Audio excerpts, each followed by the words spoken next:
मंत्री निर्मला सीतारमण ने अपना 9वां बजट आज पेश किया है। इस बजट को लेके यहाँ के प्रबुद्ध वर्ग अयोध्या के जो है उनसे समझते हैं क्या विशेष रहा और किस तरह से इस बजट को देखते हैं। क्या लग रहा है आपको, ये जो बजट पेश हुआ है कितना आसान है? यह बहुत ऐतिहासिक बजट है और इस बजट से मोदी जी के 2047 के विकसित भारत का रोड मैप तैयार होने वाला है।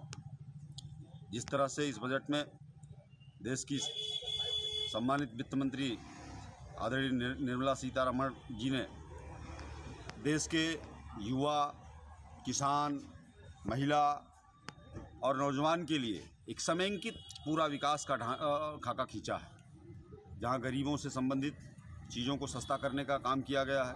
कैंसर जैसी खतरनाक बीमारियों की दवाइयाँ सस्ती हुई हैं। वहीं रोज़ाना उपयोग करने वाली चीज़ें, जूता, कपड़ा, मोबाइल की बैटरियाँ, ये सब सस्ती हुई हैं। देश में एक संस्थागत विकास का माहौल बनाने का प्रयास किया गया है। औद्योगिक क्षेत्र के कॉरिडोर डेवलप होंगे, उद्योग लगेंगे और उन उद्योगों के लगने से इस देश के नौजवानों को, बेरोजगारों को जो है बड़े पैमाने पर रोजगार प्राप्त होगा और मोदी जी के जो 2047 को विकसित भारत करने का लक्ष्य है, वह लक्ष्य जो है आगे परिपूर्ण होगा। उस लक्ष्य को पूर्ण करने का एक रोड मैप, एक रास्ता यहीं से बनेगा। बात की जाए तो मेडिकल में कैंसर पीड़ितों के लिए अगर बात की जाए तो उनकी 17 दवाएं जो है वो सस्ती करनी चाहिए। इस कहाँ तक लगता है कि इससे भी कुछ प्रभाव पड़ेगा? देखिए, इससे आम जनता को राहत मिलेगी और मोदी जी के नेतृत्व में ले लियो उनका ले लियो 2047 में भारत देश जो है विकसित होने की तरफ अग्रसर है और शीघ्र ही भारत जो है विश्व गुरु बनेगा। बिल्कुल, और भी लोग हैं, हम इनसे समझते हैं। जिस तरह से देखा जा रहा है कि अगर पढ़ाई की बात करें, डिजिटल पढ़ाई को बढ़ावा दिया जा रहा है, विदेशी पढ़ाइयों पर टैक्सेस कम करने की बात करेगी, तो इसको लेके कितना लगता है कि इन चीज़ों का इस्तेमाल आम आदमी कितना है?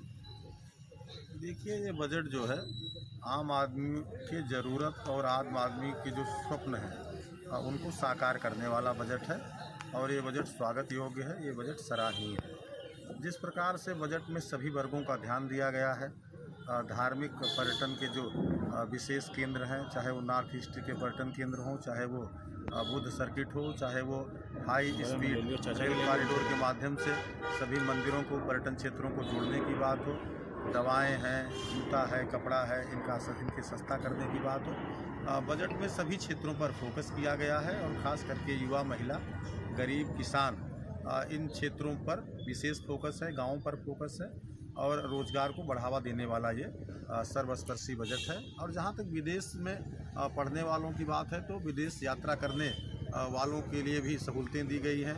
विदेश में जो जिन लोगों के पास पैसा था वो 30% एक विशेष प्रकार की व्यवस्था दी गई है कि उसकी व्यवस्था करके वो शुल्क से मुक्ति पा सकते हैं।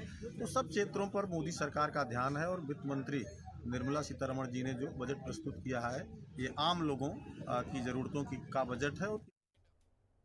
और इसी के साथ हमारे इस खास बुलेटिन में इतना ही। आप देख